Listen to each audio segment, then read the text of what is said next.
Jim Carrey is like a huge part of my childhood where he goes, we all wear masks, metaphorically speaking. Yeah. Well, Jessie Buckley, welcome to One Nightstand. Thanks for having me. No, thrilled to have you here. Have you always been a big reader? No. Yeah. I mean, yes and no. I think my dad writes poetry, and wow. I think it wasn't that we were like given books, but I think we kind of made our own stories when we were growing up. And I don't have like memories of me as a kid sitting down reading like nonstop. And I probably have moments where I devour books, you know, like where I can have a pocket of time where I'm like, I just want to read all the time. And then I'll have a kind of plague of books. Yeah. Is that right? Or desert of books? Yeah, you'll get like binge and famine kind of vibes. Yeah. A plague. A plague of books. Yeah. Plague of Virginia Woolf flying down on you. Yeah. And I love reading now. But it's like sometimes I'm like, you know, sometimes a book can just hit you and you just can't let go. And sometimes I struggle with it and I'm like, I need to finish this. Yeah. Totally. But I love it, but it's annoying me. And yeah. There's almost I get a sense of bereavement sometimes when something finishes. I'll be like, but where do I go now? Like, what do I do? I have fun. I have like a fun kind of tentacles of I don't know where my words are coming from today. This is dangerous. I'm like on night feeds with a small baby at the moment, so it's okay. It's okay. We're going to do fine. Are you sleeping much? Who cares about sleep? Yeah. In little blocks. That's how I'm managing it in my mind. But I have like friends who offer like from different parts of my life and in different countries, and they're like my international book club. And like I'd be like, oh, what are you reading? Or somebody will send me a book saying you must read this, and then my girlfriends at home will always have like a little so that's how I get my books. That's really a good way to get them. Yeah. I love reading people's recommendations because you feel like you learn something about them too. I mean, that's what you're doing. I know, truly. I'm like, right, detective time, we're off. Well, I thought we'll just start. We're going to go right in there with the complete works of Shakespeare. To start, tell me about why you chose that as one of your favourites. I guess I have not read them all. Yeah, well, I mean, I was like, I got it out and I was like, Christ, I'm not going to be getting through this one. But when they told me that you read all the books, I was like, if she has read the complete works of Shakespeare, you were like, time to give this bitch a challenge. Yeah. Like, she can do whatever she wants. It's like going to the gym. She can do whatever she wants for the rest of her life. No. I haven't read it all, but I feel like he is kind of the reason I mean, I think for a lot of actors that I recognized how powerful words on their own can be. And before I knew him, and I thought I needed like a vessel of music to fill the space of what I wanted to express in my life. And then I did Shakespeare when I went to like a Shakespeare summer workshop for 4 weeks when I was 17. And it changed everything. Wow. And I was like, oh my God, words can hold so much. And I feel like I would always want him by my like nightstand because I feel like it's endless, you know, no matter how many times you would do one play, you'd be able to explore something more. Like the depth of what exists, even in just a word, is eternal. Totally. And so, I'll dip in and out of him. Yeah, no, I was reading the sonnets at the back when I got delivered it, and I was like, because I was like, I studied a lot of the plays at school and stuff like that, but it is amazing how you see completely different things when you go back and read something after, like, especially with Shakespeare. Like, I remember having certain reactions to things, and now as an adult going back, I feel completely different things. Yeah. I mean, I was incredibly intimidated about him. I still am. Yeah. In school. At school especially, I think the way I couldn't really learn, I wasn't very good at school. And I found, like, linearly learning horrendous for me. I was not good at it. And I found it intimidating, difficult in school. But then when I actually started doing it, and being part of it and seeing people like Judi Dench do it, and like you just see it's epic. Like the landscape of it's epic, and I like being a little bit scared of it. Oh, totally, yeah. Like when you did say The Winter's Tale with Judi Dench and stuff, what does prep look like for that? Like when you all arrive on the first day, do you like sit down and do like a table read? Like how does it? Well, that was like, it was Kenneth Branagh's kind of theatre company, and he was doing a season of Shakespeare plays in the Garrick Theatre, and I was probably about 23 or 24, and Judi Dench has been like, I remember when I was about 15, I would watch her on repeat sing Send in the Clowns. And it was at the Royal Albert Hall, and I think she just lost her husband. And I remember and all she was doing was sitting down and singing. And anyway, she's the Don, as we say. Yes. The Dench. Yes, the Dench. She's the Dench. The best to ever do it. And on week one, day one, we all had to be off book before we even got to rehearsals. And one of the most thrilling things I ever saw was at the end of the first week of rehearsals, watching Kenneth Branagh and Judi Dench in their absolute raw state do Shakespeare together. It hadn't been fully formed. It had, it hadn't been directed. We were just doing a kind of blind first run. And because they have it in their like bloodstream, this language, to see them do it with such rawness, I'll never, ever, ever forget it. Wow. It was probably my favorite performance of that, because it was like scary and incredible to see them do it, and because they love each other as well. So that was week one of rehearsal. Wow, that's amazing. I can't believe you have to be off book. Like that's a lot. Pressure at 23. Were you nervous, or were you just I'd be like downing the wine on my way. I was nervous. I mean, I used to like, I also just wanted to learn so much from her. Yeah. That like every night when she was playing Paulina, and I'd go down, and Winter's Tale was it was the first Shakespeare I ever did when I did this 4-week Shakespeare course that kind of changed my life. And I'd played Paulina in that, but I used to run down every night when Judi Dench was doing her big Paulina moment and sit in the wings. And it was like, if I didn't watch it, I was scared I would curse myself for the rest of the night and the run. So it became part of a ritual to go down and see her do it. Amazing. With in terms of like prep for Hamnet, obviously, did you dig into a lot of like Shakespeare's other writing to try and prepare, or were you more just working off the script? Or I thought about it. Yeah. That counts. I like bought How to Be a Tudor book. Oh. I like read 10 pages of it, and I was like, got the number. Sorted.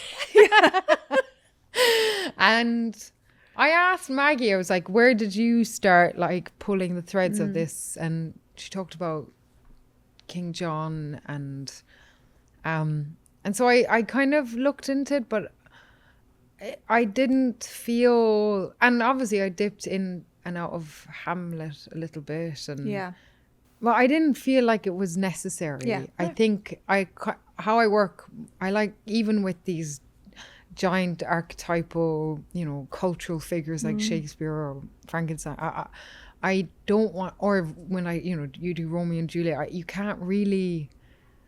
can't go in with I want to meet them as strangers and like see them on the street, like somebody that I fancy the pants off. And think, I want to ask you for a cup of tea. Yeah. And then get to know them like that. And then I want to meet them like I've never known anything about them. But then in doing Hamnet, of course, Maggie so brilliantly has, I don't know, consciously or unconsciously sewn in his great heroines and his great love stories and the tragedies and the kind of embryo of what his plays contains, and maybe as an imaginative tool to think about who he was in his personal life and who the woman might have been beside him in that. And to also, I guess, take back, what is known of Agnes, or what has been written of Agnes, like a lot of female characters in history, is that she her name is tarnished. Oh, for sure. Like second best bed or whatever. Yeah, and yeah. all that, yeah. And nobody knows who she is. No. And I don't believe he could have written those heroines if he hadn't known a woman who is incredibly brilliant, powerful, interesting, complex, full of love and life. Yeah.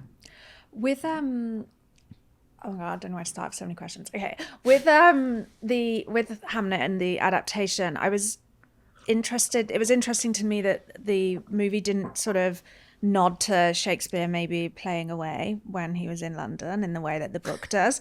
Was that intentional? Did you guys decide to sort of leave that out, or?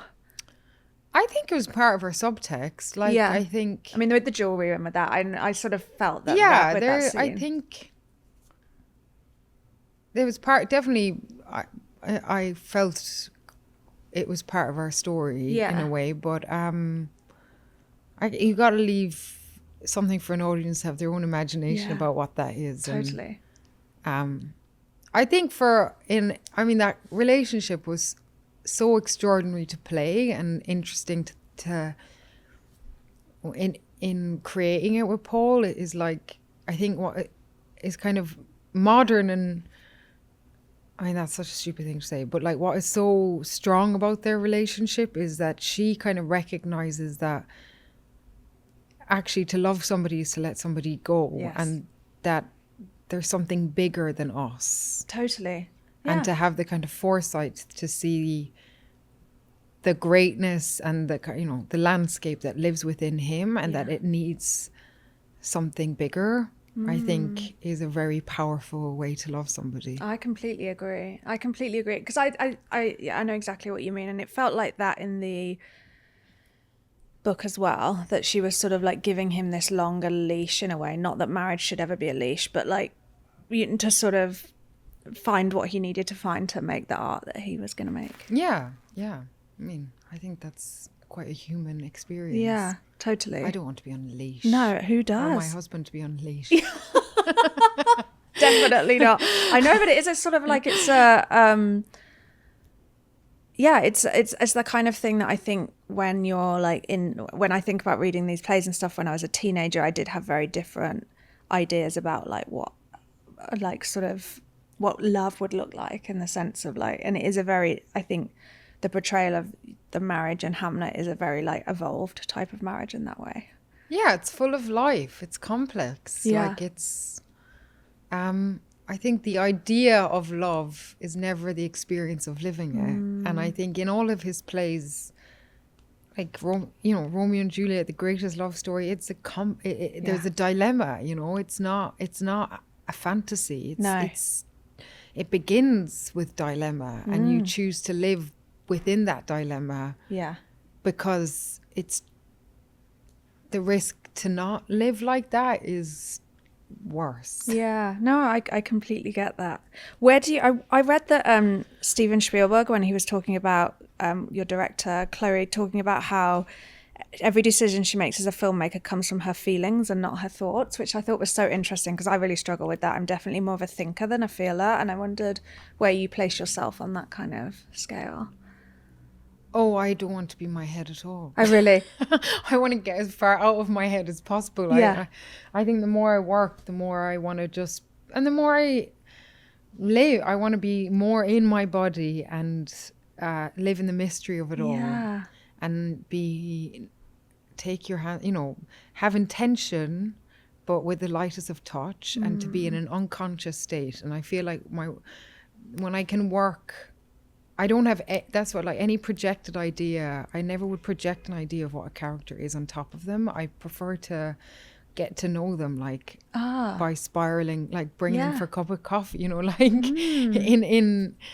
it becomes an unconscious curiosity about somebody rather than I think this person is this. Yeah. And Chloe's way of working is so somatically engaged and unconsciously curious that you're actually discovering them as you're living with them and in them and as a community. Yeah. So it's so alive. And I think she's only curious about you being present. Does that mean that the script evolves when you're like... Yeah. Oh, wow. I mean, while you're doing it. Yeah. Yeah. Gosh. And so how did you and Paul like rehearse for your scenes together and stuff? Were you just like evolving and feeling out where you think the moments would go, as well as... Yeah, we did a rehearsal week, but it was like kind of more about connection and I guess seeing each other. Yeah. And then when we get into do scenes, I don't know, like, I guess when it was with Chloé, if something didn't serve like a vibration or an essence of a scene, she let go of it. And so often she might think, okay, we're going to shoot it over there, and this is going to be how the camera tracks, and these are the lines. And then we get there the next day and she's like, no, this doesn't, I don't feel it. And so I think when we were rehearsing, she was really tuning into what was the kind of present vibration between us. Yeah. And yeah, sometimes, I mean, sets are always kind of, you're in conversation with so many things, not just the person you're opposite, like camera. And I always like to have the space to discover it before it's set up in a way, but also you don't want to cook it too much, because then I also don't want to get there before we've rolled. Well, yeah, that's what I've heard people saying about with the intimacy coordinators as well, is that there's like, they can be brilliant and that they're valuable in so many ways. And then sometimes I think it was Florence Pugh talking about, she's like, I've had some great experiences and then others where it's almost like made it feel more wooden or rigid or controlled. I would say, I think Maggie Gyllenhaal has been a great person with intimacy coordinators. She will always say, you go, whoever you have to have an intimate scene with, tell them what you're comfortable with, what you're not comfortable with, and state it, declare it. Yeah. And sometimes intimacy coordinators can be, it can be a choreography. So it's, and you're working with a camera and there might be like movement. So it can be useful to like, but I hate anything that's like, and then do this. Yeah. I can't, it's like trying to learn. Like I can't, when they're like controlled things, I need to be able to like breathe in it. Yeah. I imagine it'd be very hard to be in your body if you're like, and now put your mouth there. Like, I don't know, it's a sort of... And, you create trust with the person you're working with. Yeah. And a respect. And I've been very lucky to work with people who I've had that situation with, of respect and intimate scenes are part of telling a story. So you choose how you're going to tell the story together. Yeah. And that is your job. Yeah. Yeah. Is to tell that story as humanely as possible. And I mean, most of the time there is absolutely they're so I think you're kind of bumbling, being like, you do it and you're like, are you all right? Yeah, I'm all right. Yeah, you all right? Yeah. What are you having for lunch? You're like, it's like not sexy at all. Yeah. But then sometimes, you want it to crackle. You want it to be possible. It's telling love or passion or desire, and those things are important in stories. I loved the scene. I was really excited to see how you guys did the apple crate scene, because I loved that from the book. It was just such a beautiful way of capturing the sort of like, I mean, on Maggie's part with the book, with that, I don't know, I just thought it was so brilliant. And the shaking of the apples and them kind of watching, like the apples almost became humans watching, and then the hawk. And I mean, Maggie is an extraordinary writer. And a poet, and like the fluidity in her language in all of her books, like Marriage Portrait, like I love reading her language. I think she's a poet. Yeah, she's incredible. I feel so embarrassed because when I first read Hamnet, I think I must have just been in like a bad space and I couldn't lock in on it. I just couldn't. I had to put it down after like 100 pages. And I went to the Academy Museum Gala, not this year, last year, and I was at a table with Joe Alwyn, and I was like, oh, what have you been working on? He's like, I've just done Hamnet. And I was like, oh, I couldn't get into that book. And he was like, it's brilliant. And I was like, I'm sorry. Like now I reread it like a couple of months ago and I was like, fuck, it's so good. Why could I not get into it? But it's funny, isn't it? The way you like... It definitely happens all the time. Yeah. But he was very sweet. He was great in it as well. That was fun. I loved the like brother-sister dynamic. Oh, I know. He's very sweet. It's very sweet. Did you guys so you filmed in Herefordshire, right?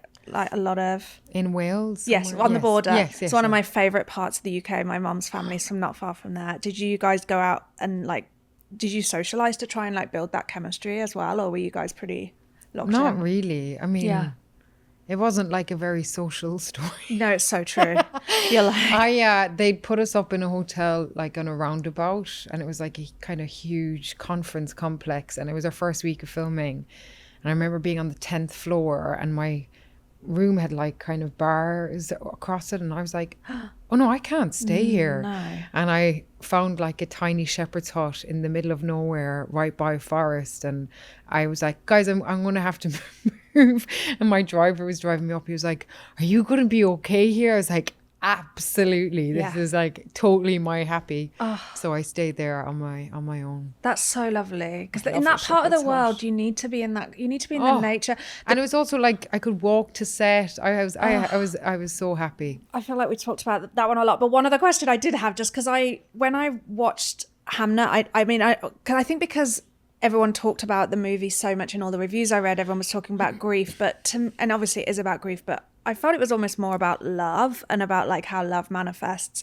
But I also thought it was really interesting how your Agnes is really fighting with control in a way, because she's really like taking that vision she has of her future and like trying to do everything she can to wrestle where she's ended up into that. I mean, did you think about like I was just sort of wondering whether you guys ever spoke about the sort of control elements and whether that felt good or bad, or... Yeah, that's such a good question. I think that's definitely true. And I think Agnes has kind of found a geography and learned to navigate grief in her life from the very beginning. You know, the trees, the void, from the death of her mother from such a young age, that when we find her in the woods, you know, this has become a place where she can actually control grief, where she's learned to create her own language and story around grief in this woods, where she returns to be beside her mother, you know, and to be beside that void where we find her right at the beginning. Like, it's both a place of birth and death, that place. Yeah.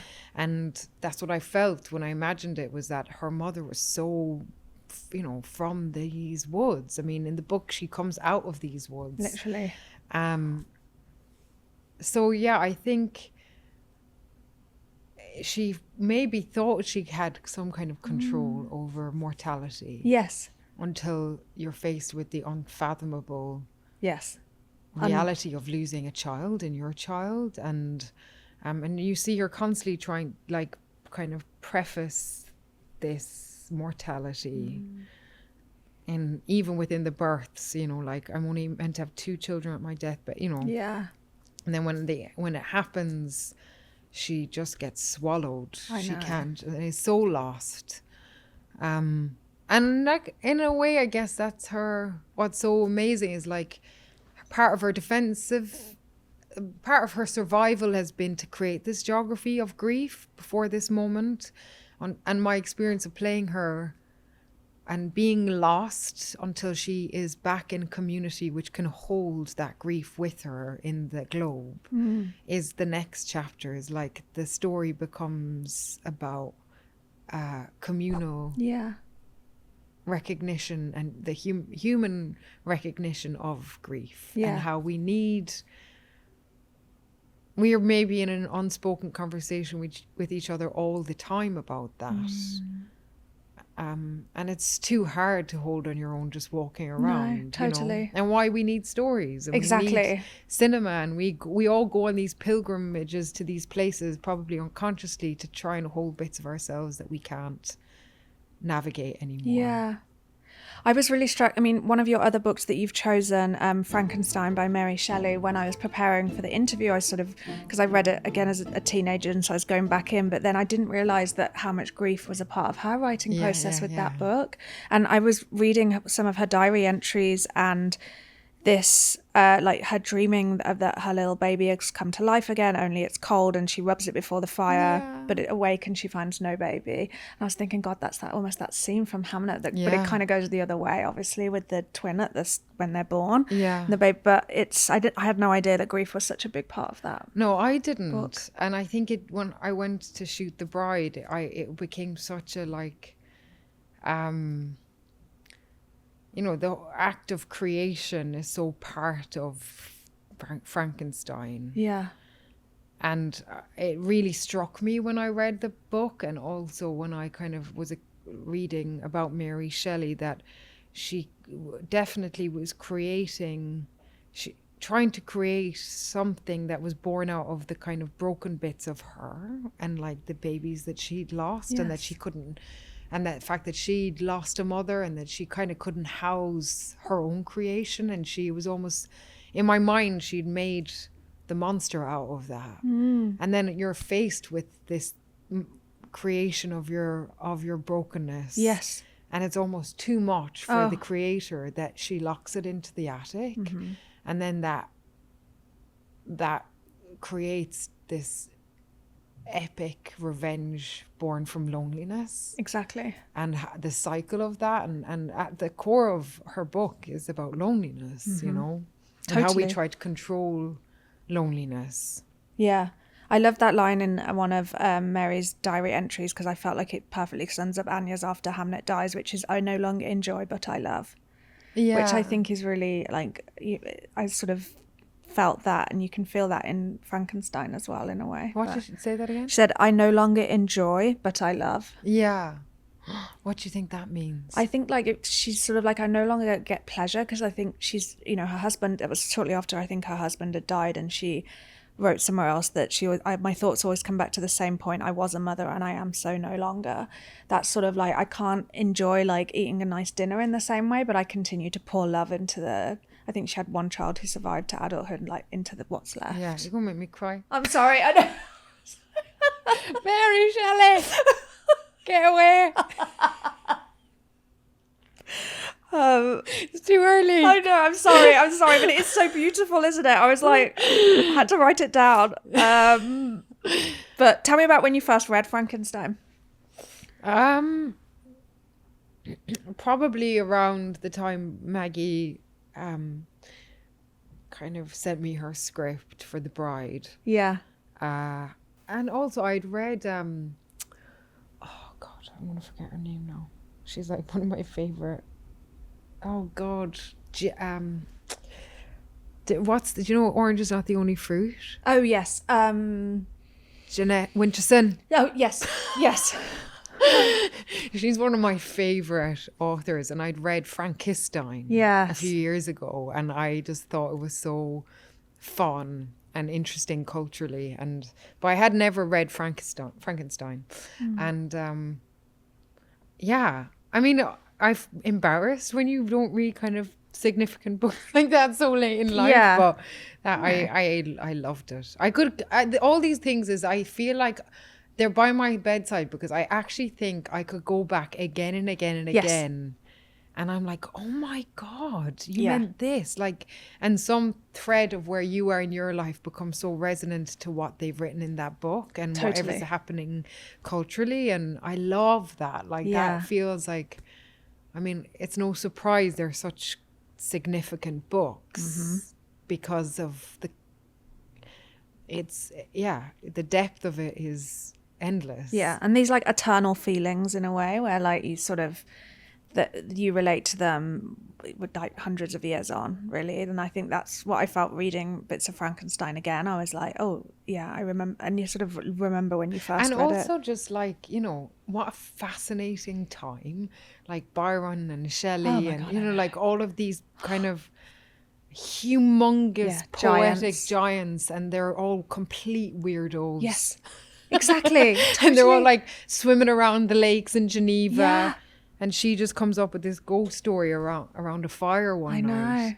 And again, you know, there's something like a little bit, she's created a story about a male creator and you know, the Frankenstein, the doctor, but she's, you know, there's something hidden a little bit about Mary Shelley. Like, I feel like she's created like another, a bit like Hamlet, I guess. Like there's something removed a little bit from her because it's too painful. Yes. For her to put herself at the epicenter of it, in a way.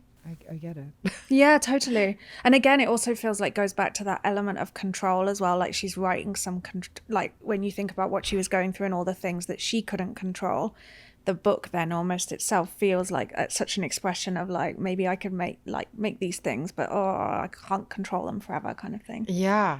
And she also like the lineage of her, like Mary, she was like Mary Her Wollstonecraft. I mean, it's such an incredible life story. Truly. Have you ever read any of her other books? I haven't, no. I haven't either. No. I've got some of her mom's books at home, but no, I haven't read others of hers really, but I should. I mean, tell me about filming The Bride. What was that like?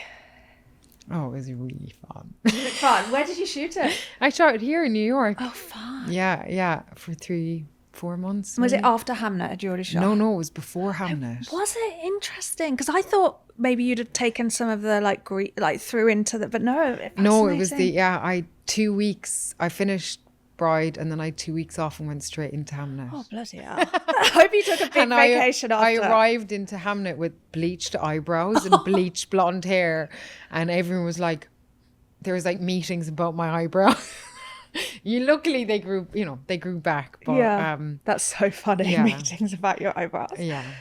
No, it was amazing. And I'd worked with Maggie before, and she's just such a brilliant, brilliant woman. Yeah. And I'm so thrilled. Like, she's like some of my favorite female writers, you know, the kind of, she's wants the full story and isn't afraid of the complexities and the edges of what it is in her experience and what my experience, and I think a lot of our experiences as women is, you know, she wants it all to be alive. It's not about appealing, you know, it's about the complexities of humanity and how we are in ourselves and in relation with each other. And I think, you know, The Bride it's a love story about between two monsters and what is deemed monstrous. And in any previous iteration of The Bride has never had a voice. You know, she's born to be a mate, but she doesn't have anything. She never says anything. And in our version, Maggie has given her she has a lot to say. But it's also a new language, you know, and Maggie is somebody who is creating a new language within film, within herself. And when I first read this script, there was so much of it. I was like, I have no idea what's going on, but I feel electrocuted. Like I feel woken up. Yeah. And I think when you get that possibility to discover and the kind of, when you have the reaction of a feeling but an unknowability about it, that's so yummy. Totally. You know? And to work with Christian was incredible. Was that amazing? Yeah, incredible. We had a great time. It was so alive. It was so disobedient. In what way? Just we're playing monsters. So, yeah. You know. That's so it's fun. about the too muchness of life. Yeah. And the thing that Maggie, you know, at the kind of core of their love is she kept quoting Joni Mitchell's "I could drink a case of you and still be on my feet," and how these two monsters can, that is, how much can you contain of me? Oh, I love that. If you really want to be in a relationship with me. That's a very interesting question, isn't it? I mean, wow, yeah. Interesting. No leash. No leash. We're anti-leash. We do no leashes here. No leashes. Well, and Maggie had her own husband and brother on set as well. Was it a long shoot? It was pretty long. It was definitely the kind of biggest kind of filmic space I've stepped into, and I think we probably shot for about 12 weeks. Oh wow, yeah. 13 weeks. Amazing. But there was dancing in it, and there was, I mean, it was great. Fun in New York for 12 weeks. That's fun as well. Oh, I had the best. Oh, I bet. And how do you manage all the accent work going from like a project like that and then into Hamnet or something like that? Do you find that easy? I don't find it easy. No, I have to work at it. Yeah. Like really hard. Yeah. And I think I don't want to be conscious of it at all. And a bit like accents for me is like music, Yes. you know, you have to get it and it's rhythmic. And so a lot of the time I just like end up looking like a mad woman walking along the street saying my lines in the accents that I'm doing or getting my husband to test me on my lines, and if he's looking at me like you sound insane, then I know I've got a bit more work to do. Yeah. Oh, did you and Paul ever slip back into did you speak in Irish in between takes, or did you both stay in English accents? We did, yeah. We slipped back into England. I mean, I live in England now, so I don't feel too, it's kind of, I can tune myself into quite easily. I think we had intentions that we would stay in the accent, and then we just didn't. Yeah. But Bride I did. I did, because it was quite a hybrid situation. Yeah. That's interesting. I mean, it sounds so fun though, like a big sort of anarchic 12-week production in New York. Yeah. Well, one of your other books, which I loved and which I couldn't find in print anywhere, so I had to buy off a random lady in Texas, is The Paintings of Peter Birkhäuser. It's an incredible book. Tell me about how you discovered it and what you love about it. A friend of mine called Kim Gillingham, who is a dream coach and works with your dreams, introduced me to it. And I had never really kind of been conscious of my dreams until about 10 years ago, and I started writing down my dreams, and I now work with my dreams quite a lot when I film. But yeah, I love dreams.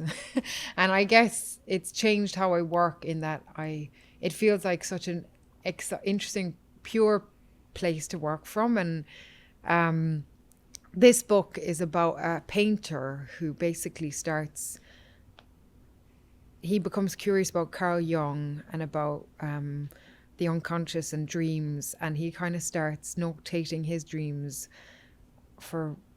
and starts painting from that place and creating from that place. And it's a kind of arc of a life of his unconscious in this book. Yeah. And while he was this book also is Marie-Louise von Franz, who is this kind of protege of Carl Jung's and worked with Carl Jung, and I think this artist also was seeing Jung at the time he was painting this book.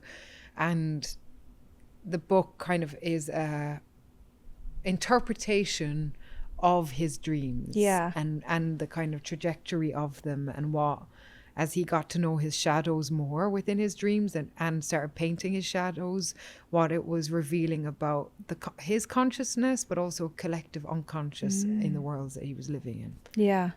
I think one of the things I found interesting when I was reading it is that both Jung and Birkhäuser, they talk about going through a period of spiritual stagnation, and then almost like the dreams helping them like come out the other side, or tapping into their dreams. Do you ever feel like in your career you've gone through a period like that where you felt a bit like stagnated or had to push through?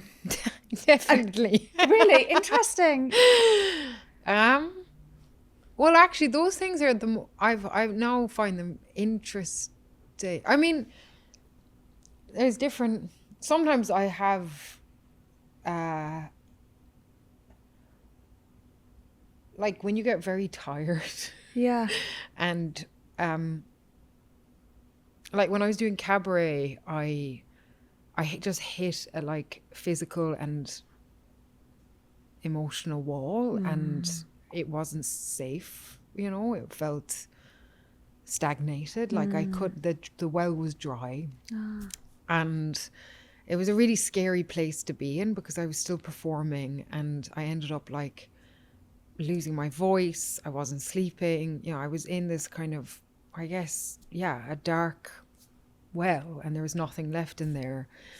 And you know, you give a lot, like when you go on these journeys, you sometimes give a lot, and it does dry up. And it was a really good lesson that you have to kind of, I don't know, like if you don't take care of the bits, or, you know, or be conscious of where you're going night after night, it's not great. It's not good for anything. Like, it does dry up, and then it becomes dead end. So yeah, that's one way of it becoming stagnant, and where you hit a wall and actually your creativity gets blocked when you get that into that place. Sometimes, other times when that stagnation happens, even while you're working on set or whatever, and you're in a scene, you're like, oh, this just doesn't, I can't get the flow of this right. This feels, I'm not in it. Like, I'm not. And sometimes I feel like that uncomfortable stagnation means that there's something that's trying to come through, that you have to like sit in the uncomfortability of it. Totally. And actually get really, really curious about it. And actually, it does shift. You just have to sit in it. That makes total sense. And not fight it. If you start fighting it, then it becomes, all you see is just the fight. I don't know if I answered that question. No, you did. I mean, it's interesting. I mean, do you dream very different things? Like, one thing I thought was struck by reading this book, I was like, God, my dreams are boring. Like, this guy's dreams are like so like theatrical and dramatic. They're like mini movies, and mine are just like, you're late handing in your essay again, like the same recurring dream. I bet if you started asking yourself for a dream, if you started being conscious of them, I bet you would. Do you think? Yeah. So are yours now very varied? Like, when you track them, or? Yeah, I mean, I don't track them all the time. Like, at the moment, I have a 4-month-old, so I'm waking up every 2 hours. So my dreams are not like, you know, coming thick and fast right now.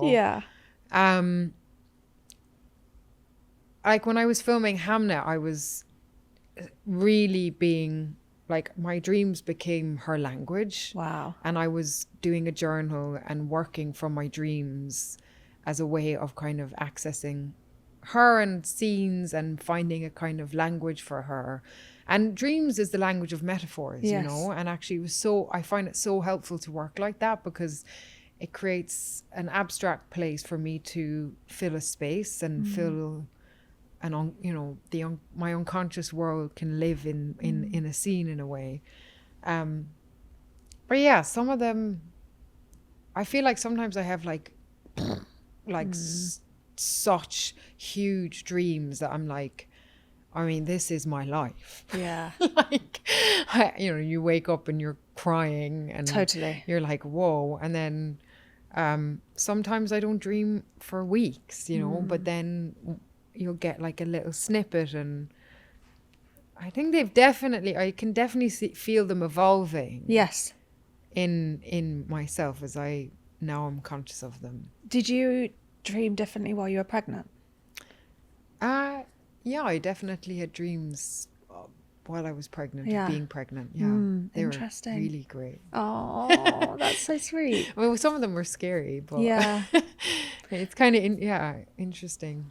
And so when you work with a coach, and I read that it was very important to the work of Hamnet that a lot you were talking about dreams, and I think Chloe's quite into it as well, right? Yeah. Is there a process, or is it just that you note down when you wake up? Like, is there like a method, or is it more just that you try to recall and then? I find it really hard to talk about this, because I feel like everybody's probably got their own personal way of working with it. But for me, I try and, like, if I wake up in the middle of the night, I like record it on my phone, or like wake up in the morning and write them down. And then with Kim, when you work on them, she'll like kind of meditate you down into a sleepy kind of state, and you start retelling her the dream, and then she'll ask you to go, like, basically drop down into the world of the dream and inhabit your point of view within that dream. But then there might be these wild kind of like what do you call it, like a leap of the imagination, where she'll ask you to embody the people or the objects that you see within your dream. So if you're looking at if like a candle with a flame, she'll be like, okay, in a wild act of the imagination, now you are the candle and the flame, and what do you want Jessie to know in this moment that she doesn't know that she needs to know? Oh, wow. And so, but you're kind of just free thinking. Yeah. And I love that. And because you're kind of in a meditative state, you're just chatting away to yourself. Oh, I love that. But then sometimes these like pings of revelation come through, and then you go, oh, this is what I need to, this is it, this is the crux of what I need to explore. That's or why I'm here, why even a film is a dream, like a story is a dream. Frankenstein's a dream. And I guess that you can get into kind of if I used to fever write, that's what I used to call it, fever writing in my journal, because I'd come out and then of the dream, and then without even stopping, I just put pen to paper and just keep and write from that place. Oh, amazing. Yeah. Do you ever read the pages back, or is it kind of once the process is done, you leave them? I have done. Actually, and Hamnet was so, like, there's been so much creative stuff that can come out beyond the film. So, like, we made this book called Even as a Shadow, Even as a Dream, which is a mix of my writing. At the end, I had, on Hamnet, I'd made this, I didn't even realize, but I'd made this amazing book of her world, and it was full of writing and also like drawings and I don't know, bits of matchsticks, like just a kind of. And I got a printed copy made in Agnes's bound leather for Chloé and for Paul as wrap gifts, and then from that Chloé's like, I want to make a book like which was an amalgamation of like the photography that was taken on the set by this photographer Agatha and Chloé curated it, and bits of my writing. So I guess the bits of the book of the journal come through in that. That's amazing. This is unrelated, but I've always wondered this, just you mentioning it makes me think about wrap gifts. Does that feel like a pressure ever? Oh my God, so much pressure. Right? I hear celebrities talking about it, or like actors or talent, and I think, fucking hell, if at the end of a job, oh my God, and also you're exhausted and you're like, I don't have time to go and get things. And if somebody gives me another t-shirt or a cup, I'm probably going to like eat it, because I can't wear another hoodie that says like Hamnet 2024 or something like that. But the pressure to come up with some like meaningful, thoughtful, like, gosh. I fail most of the time. I mean, that's why a good handwritten note, I think, is always good. I think a good one, actually, at the end of Women Talking, Sarah Polley did a great thing. And it introduced me to Jeanette Winterson, actually. But she chose 3 books that she felt each of us was like good, like would relate to. Yeah. So she gave me 2 of Jeanette Winterson and Let's Go to the Dogs Tonight, I think. That other book. And I didn't read them for ages, and then I read Jeanette Winterson and I was like, oh my God. Oh, I love that. That is a good wrap gift. It is really good. But yeah, the pressure, I don't think I could manage it. Well, I love that book so much, and there was so much that, because I get quite scared of going deep, like in the sense of, and I felt this a little bit with Hamnet with Agnes's, and when I was reading some of the other books, like I definitely tried to glide along at the surface sometimes, because I'm like, I just don't have the like bandwidth to go in deep. But the dream stuff, I was like, maybe that's a way in. It's also interesting. Yeah, but sometimes I'm like, I don't want to know too much about myself. I'd rather know less. Are you quite comfortable with like going? Oh no, I want to go down. You want to go down? Let's go further. Oh, I have such fear of that. I fear I'm going to end up like, walking into the river with stones in my pockets. But oh my God. Sorry. We always know where her walking stick is. So I'll come and fish you out. Literally. We're going to be raiding the New York Library after this, by the way. Well, one of your other books that I loved was Cassandra Speaks by Elizabeth Lesser. Tell me about that. Isn't it great? It is really great. I listened to a lot of it. I thought it was really cool. Fran McDormand sent me that book. And it was one of those books. I mean, obviously, if she sends you a book, you're going to read the book. Yeah, you're like, fuck off. But it was one of those books that really woke me up again. And it's a book that I gave as gifts to my female friends, my sisters, my mom. And I think because I grew up in Ireland, and I grew up like in a Catholic Ireland, and I went to convent school for like 5 years. I guess it made me question the stories that the book kind of woke me up, because it made me question the stories that I have inherited in my life that maybe that isn't my story. Maybe that's just the story of a time. And actually the opening story of Adam and Eve, and actually that the inherited story that I've always just taken as verbatim of that Eve is kind of the first sinner because she chose to take the apple off the tree, and how much that has kind of followed around and been unhelpful Yes. to us women. Yeah.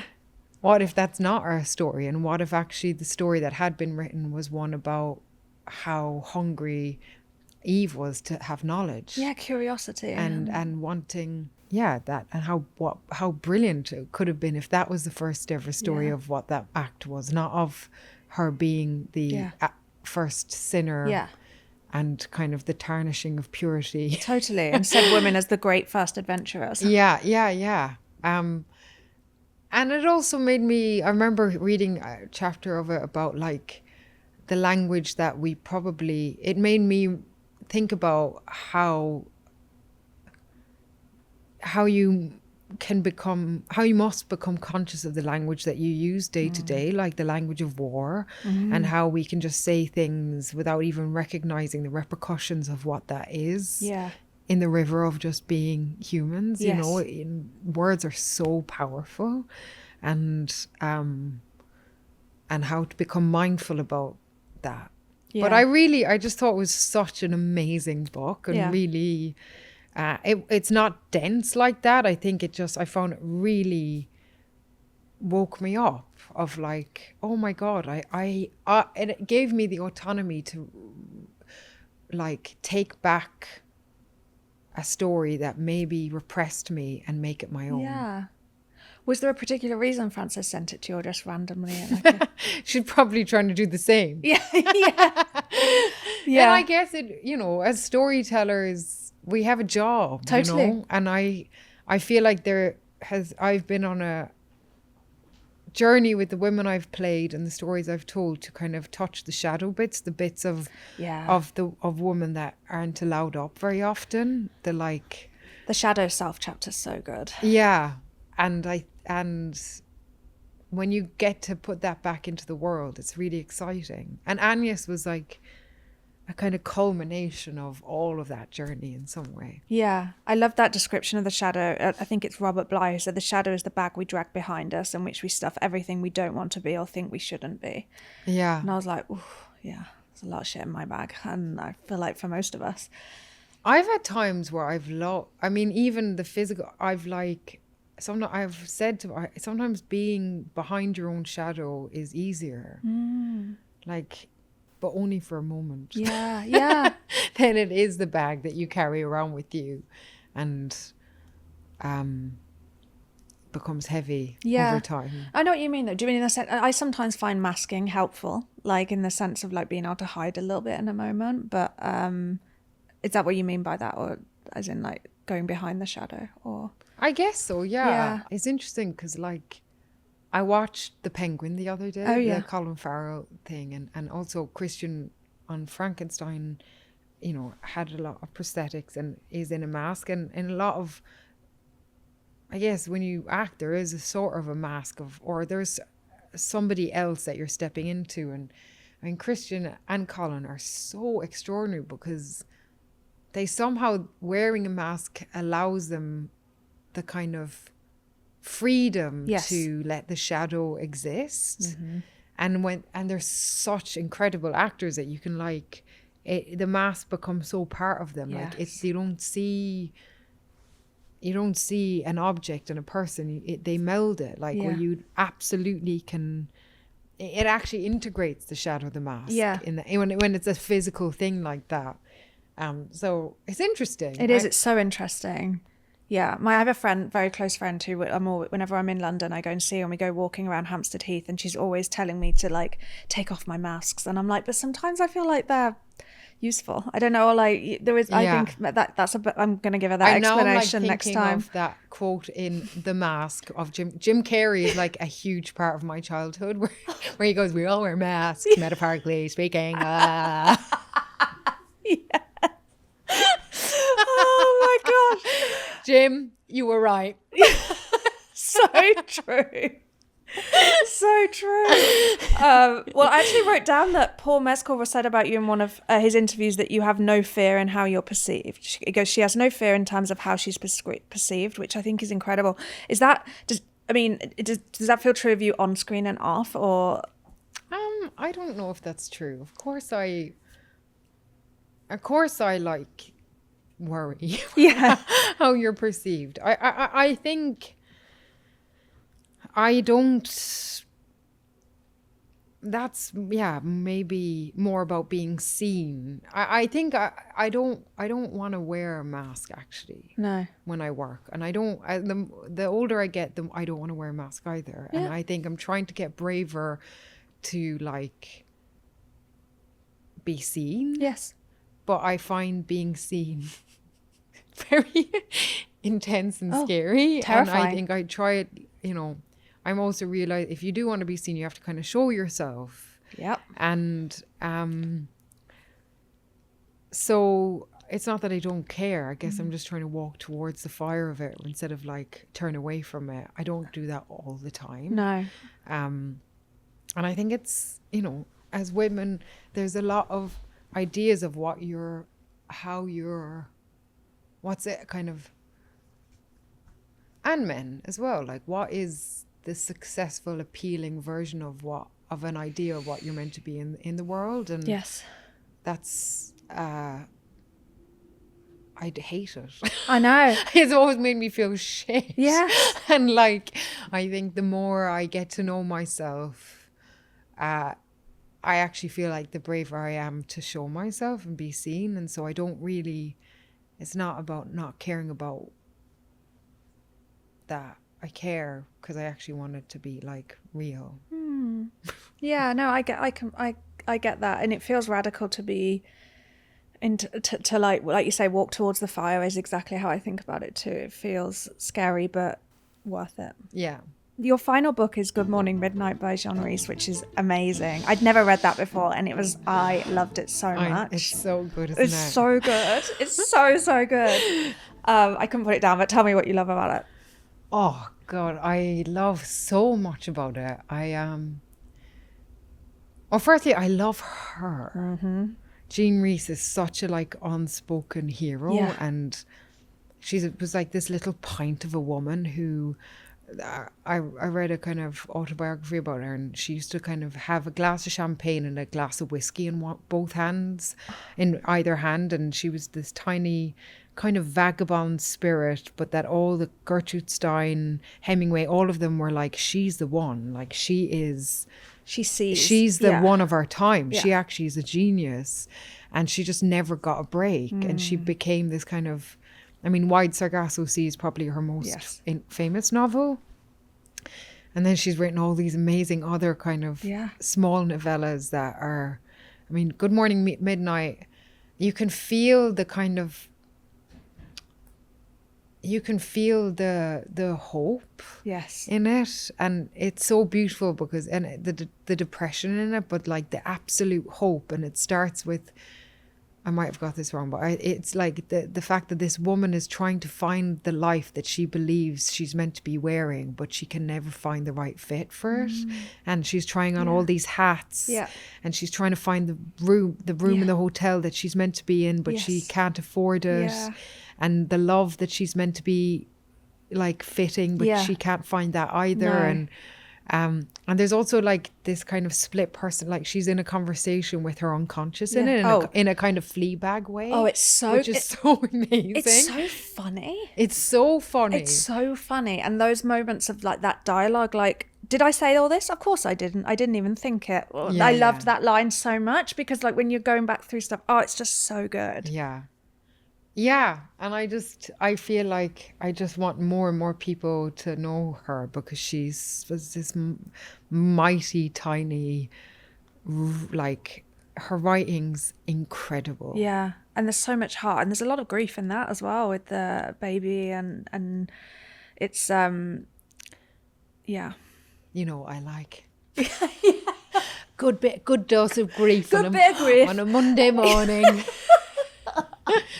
But no, I mean, it is incredible, and I love books that are able to really take you into so accurately describing what it feels like to be going through some kind of a mental health crisis, which parts of this feel like, but then the levity that you have in these flashes, because that to me is the most accurate experience of like being in the shit. It's not just like you moping around feeling morose. You're like sometimes buzzing around like a fly, being like, I'm gonna do that, and then like other times you're like crumbling, and then you're like suddenly you're on an expedition to 4 different bars with a random guy who might be a gigolo.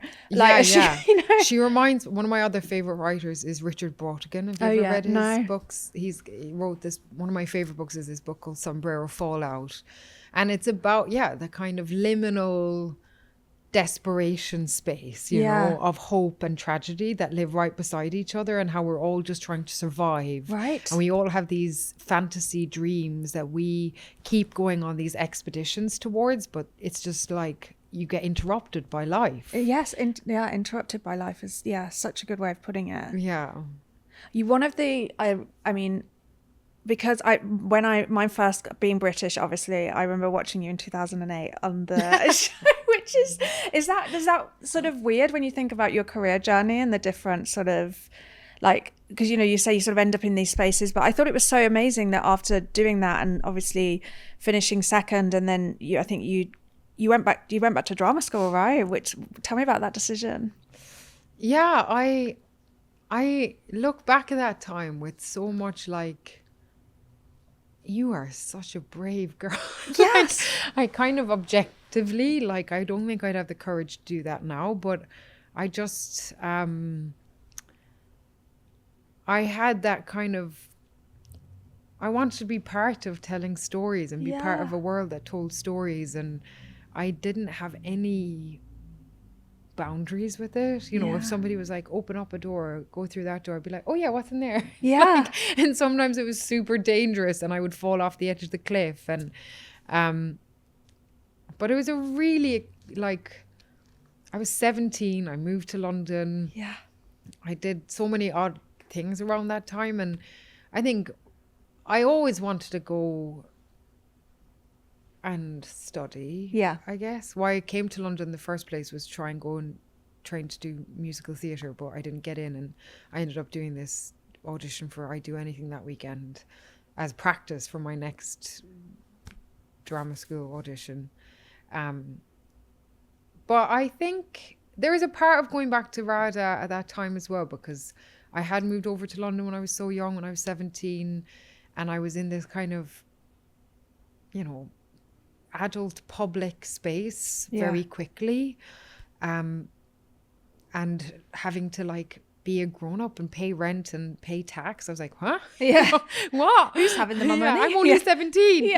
And I also had a lot to learn, and I wanted to go back to a place where I could be with people my own age, read plays, watch films, you know, mess up in private, go to the pub on a Friday night and, like, you know, snog somebody. Yes. As one should. And as one should on a Friday. And just be my own age, I think, and just learn. And I guess get to know what I wanted to say in a world that I love being part of, and I was always want to be part of. And I think when you're a young actress, there's so much of you that feels so excited to be even inside the door of it that you are, I hadn't really educated my point of view. I'm still doing that. I feel like I'm only really recognizing what I can say. That's amazing though. I think that's so cool to go. Are you still in touch with anyone from I'd Do Anything, or does it just feel like such a long time ago now? I do. Rachel Tucker, every now and then we like message, and it was such a, I mean, it makes me laugh because I can hardly believe it happened in my life. And if somebody said, from so many points in my life, if somebody said that you're going to do this when you're 17, and then when you're like 35, 36, you're going to be like in New York making The Bride, like making film. Yeah. I mean, never in a million years thought I would make a film. Like that was just not even part of my, I mean, that was so exotic when I was growing up. Like you don't make films from Kerry. Like theatre is way more, or making music was like way more potential. But I've never expected anything.